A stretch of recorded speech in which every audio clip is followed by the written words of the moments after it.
It's no secret, basic sanitation helps stem the spread of disease and improves health. And living without access to clean and safe toilets can flush opportunity down the drain.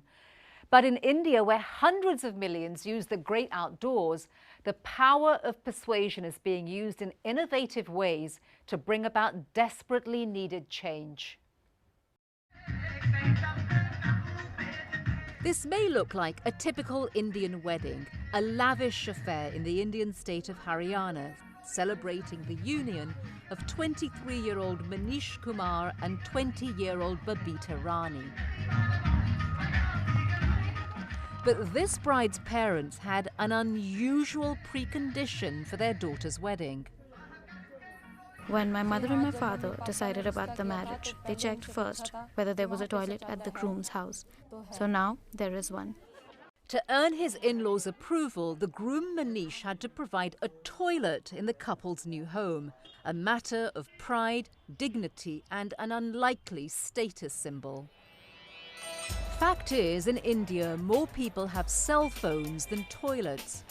Only about a third of India's 1.2 billion people have access to proper sanitation facilities, like safe and clean toilets. And the problem is worst in India's rural villages. This basic lack of sanitation costs India billions of dollars in economic loss caused by disease, is linked to the undernutrition of children, stunting their growth, and leads to 1 in every 10 deaths in the country. Often considered a cultural issue, sadly, open-air defecation is nothing new here. Even Mahatma Gandhi, the father of modern India, sought to change the unhygienic habits of villagers, telling them sanitation is more important than independence. But it's not only India. Inadequate access to toilets is a global problem, says Deputy Secretary General of the United Nations, Jan Eliasson. There are 1 billion people in the world who practice open defecation, who go out outside the houses or in the bushes or among the trees, often at night. And that is, of course, a tremendous danger to health and danger to the environment, but also to their security. There are horrible examples where women go out and then are being raped. And so in India, efforts are underway to confront the issue and change behavior. Babita's parents' demand for indoor plumbing is becoming more and more common. No toilet, no bride has become a slogan that adorns the walls all over the country, part of a larger total sanitation campaign by India's government. Sumida Kataria is Deputy Commissioner. When we visited any village, we would encounter a bad smell. 60% of the people were going out in the open. Only 40% of homes had toilets. The Total Cleanliness Drive is a massive effort designed to change the way Indians think about toilets. Supported by the World Bank, the initiative sometimes uses rather unusual methods, at times even shaming villagers into changing their ways. Praveen Kumar is a trained sanitation official who gets right to the point. Namaskar. Namaskar.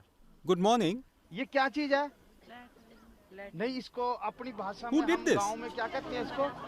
When nobody owns up, Kumar immediately lectures about modern-day hygiene and human dignity. And now I say this to the women. Nowadays, cell phones have cameras and people take pictures by hiding in the bushes. You probably read stories like that in the newspapers. But to ensure change takes hold, Kumar must also teach the next generation there's nothing funny about poor sanitation. Children, when we go out in the open for defecation, then the virus and bacteria are brought back to us by flies. It is horrible.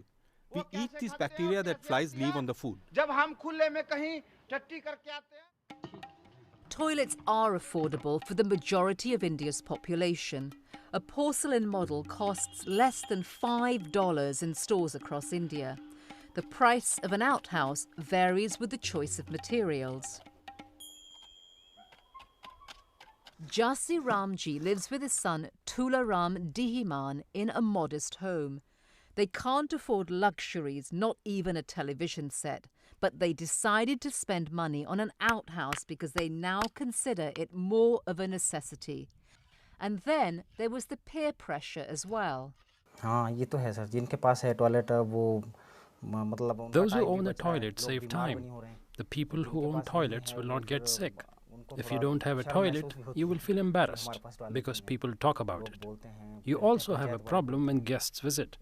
Your guests would need to go outside in the open, but a lot of people don't do that anymore. Those who don't respond to community pressure may pay a high price in some localities. Reba Kashyap, a village president in the state of Himachal Pradesh, uses the law to keep the flies away from her village. If anybody goes out in the open to do their business, if anybody spreads any type of waste and dumps it, that person will be fined 1,000 rupees. A steep fine amounting to almost $20.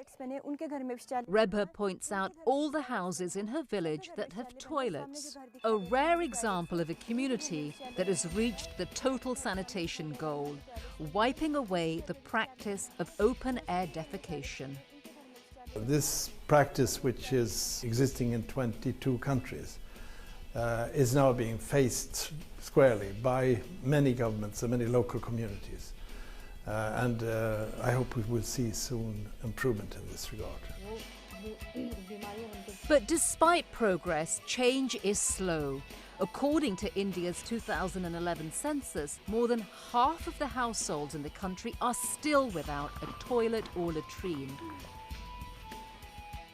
New bride Babita, though, is not one of them. Cause for celebration indeed.